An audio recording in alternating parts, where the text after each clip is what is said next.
Hi അസ്സലാമു അലൈക്കും. നമുക്കിന്ന് ഫത്തയാർ ഉണ്ടാക്കാം. ഇതൊരു അറബിക് ഡിഷാണ്, ഒരു ബ്രെഡ് ഐറ്റമാണ്. വിദേശികളെല്ലാം ഉണ്ടാക്കി കഴിക്കുന്ന നല്ലൊരു ബ്രെഡ് ഐറ്റമാണ്. അപ്പോൾ ഞാൻ അതിനാവശ്യമായിട്ട് ഇളം ചൂടുള്ള പാല്, നമ്മൾ മൈദ എന്തോരം എടുക്കുന്നോ ആ അളവിന് നമ്മൾ വെള്ളത്തിന് പകരം പാലൊഴിക്കുന്നതേ ഉള്ളൂ. ഇളം ചൂടോടുകൂടി അതിലേക്ക് ഒഴിക്കുക. അതുപോലെ തന്നെ 1.5 സ്പൂൺ ഈസ്റ്റും 1 സ്പൂൺ പഞ്ചസാരയും ചേർത്തിട്ടുണ്ട്. 1 കിലോ മൈദയ്ക്ക് 1.5 സ്പൂൺ ഈസ്റ്റ് ചേർക്കണം. എന്നിട്ട് ഡബിൾ സൈസ് ആകുന്നിടം വരെ, എന്ന് വെച്ചാൽ കാലാവസ്ഥയ്ക്ക് അനുസരിച്ചാണ് 3-4 മണിക്കൂർ നമ്മൾ പൊങ്ങാൻ വെച്ച് കഴിയുമ്പോൾ നല്ല സോഫ്റ്റായിട്ട് ബ്രെഡ് പൊങ്ങി വരുവേ. അപ്പോൾ നമുക്ക് കുറച്ച് പൊടിയിട്ട് നമുക്ക് ബ്രെഡ് ഉണ്ടാക്കാനുള്ള ഓരോ സൈസായിട്ട് നമുക്ക് മുറിച്ചെടുക്കാം. അപ്പോൾ അതിലൊരു പീസ് എടുത്തിട്ട് കട്ടിക്ക് നമുക്ക് പരത്തിയെടുക്കാം. ബ്രെഡിന് അത്യാവശ്യം കട്ടിയുള്ള ബ്രെഡാണ് ഇത് ഉണ്ടാക്കുന്നത്. അപ്പോൾ ഞാൻ അത്യാവശ്യം വലിപ്പത്തിൽ തന്നെ ഉണ്ടാക്കുന്നത്. നിങ്ങൾക്ക് വേണമെങ്കിൽ ചെറുതായിട്ട് തന്നെ ഉണ്ടാക്കിയെടുക്കാം. അപ്പോൾ പരത്തി ബട്ടർ പേപ്പറിൽ കുറച്ച് എണ്ണ തൂവിയിട്ട് ആ ഡോ പരത്തിയത് അതിലേക്ക് വെച്ച് കൊടുക്കാം. അപ്പോൾ ഞാൻ രണ്ടാമത്തതും അങ്ങനെ പീസ് എടുത്ത് ഇതുപോലെ തന്നെ കട്ടിക്ക് ഇങ്ങനെ ഒന്ന് പരത്തി നീളത്തിൽ ഓവൽ ഷേപ്പിലാണ് ഞാൻ ഉണ്ടാക്കുന്നത്. ആ ഒരു ഷേപ്പിൽ കിട്ടാൻ വേണ്ടി നീളത്തിലാണ്, വെറുതെ ഈ ഒരു നീളത്തിൽ ഇങ്ങനെ ഒന്ന് പരത്തിയെടുത്തിട്ട് കൈകൊണ്ട് നമുക്കൊന്ന് ഷേപ്പ് ചെയ്തെടുക്കാൻ ഉള്ളതേ ഉള്ളേ. അപ്പോൾ പൊടിയിട്ട് പരത്തിക്കോണം. ഈ പരത്തുന്ന കുഴലിലൊക്കെ ഒന്ന് ഒട്ടിപ്പിടിക്കുകയാണെങ്കിൽ പൊടിയിട്ട് പരത്തിക്കോണം. അപ്പോൾ ഡോ ഉണ്ടാക്കുന്നത് ഒരുപാട് ഞാൻ ബ്രെഡ് ഐറ്റം ഉണ്ടാക്കുന്നത് ഈ റീംസ്റ്റയിൽ ഇട്ടിട്ടുണ്ട്. അപ്പോൾ ഞാൻ അതിന് ആവശ്യമായിട്ടൊരു ക്രീം ഉണ്ടാക്കിയെടുക്കുന്നുണ്ട്. 1 കവർ പാലിൽ നമുക്ക് അതിലേക്ക് ഫ്രഷ് ക്രീം ചേർത്തിട്ട് നന്നായിട്ട് കോൺഫ്ലവറും ചേർത്ത്, എന്ന് വെച്ചാൽ 1 കവർ പാലിന് ഒരു 1.5 വലിയ സ്പൂൺ കോൺഫ്ലവർ ചേർത്ത് ഫ്രഷ് ക്രീമും ചേർത്ത് കുറുക്കിയെടുക്കാം. ഫ്രഷ് ക്രീമിന് അങ്ങനെ അളവൊന്നുമില്ല, എത്ര ചേർത്താലും നമുക്ക് ടേസ്റ്റാണ്. കുറുകി ഇതുപോലൊരു കട്ടിയാവുന്ന പരുവത്തിൽ നമുക്ക് കുറുക്കി എടുക്കുന്ന രീതിയിൽ കോൺഫ്ലവർ 1-2 വലിയ സ്പൂൺ ചേർത്ത് കൊടുത്താൽ ആ ഒരു രീതിക്ക് നമുക്ക് മാവ് കുറുക്കിയെടുക്കണം. അപ്പോൾ തണുത്ത് കഴിയുമ്പോൾ ഇങ്ങനെ കിട്ടണം, വെള്ളം പോലെ ആകരുത്. അത്യാവശ്യം ഇത് കണ്ടോ ഒരു ലൂസ് പരുവത്തിൽ നമുക്ക് കിട്ടും.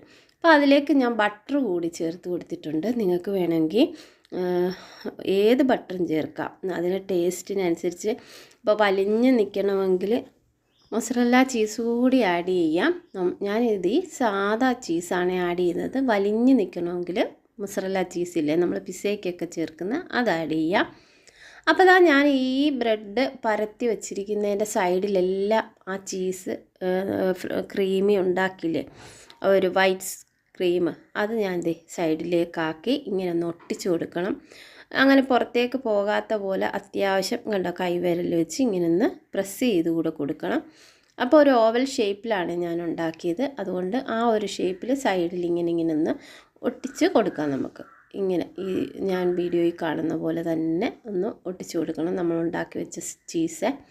അപ്പോൾ നന്നായിട്ട് സൈഡിലെല്ലാം ഒന്ന് ഒട്ടിച്ചു കൊടുക്കണം. ഇത് കണ്ടോ ഒരു ഓവൽ ഷേപ്പ്, ഒരു ലീഫി ഷേപ്പിലാണ് ഞാൻ ഉണ്ടാക്കിയത്. അപ്പോൾ ആ ഒരു ചീസിൻ്റെ ഷേപ്പ് കണ്ടില്ലേ.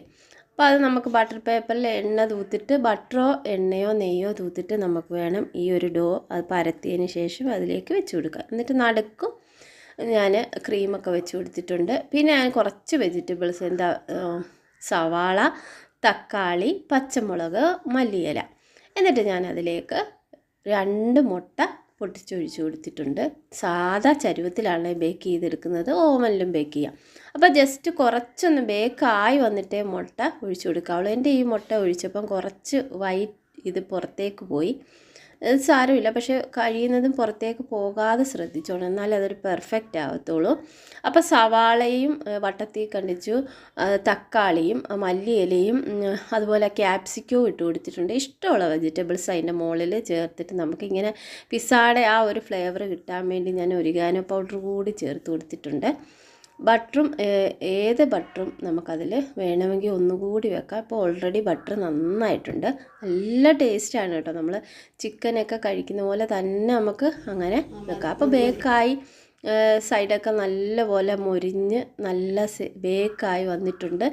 ഇത് കണ്ടില്ലേ, ഈ ഒരു രീതിക്ക് ബേക്കായി വന്നിട്ടുണ്ട്. നല്ല മണവുമാണ്, ബ്രെഡ് നല്ല ടേസ്റ്റാണ് ആ ബ്രെഡ് കഴിക്കാനായിട്ട്. അപ്പോൾ എല്ലാവരും ഈ ഒരു രീതിക്ക് ചെയ്ത് നോക്കുക. ഇൻഷാ അല്ലാഹ് അടുത്ത വീഡിയോയിൽ കാണാം. Okay, thank you. അസ്സലാമു അലൈക്കും വറഹ്മത്തുള്ളാഹി വബറകാതുഹു.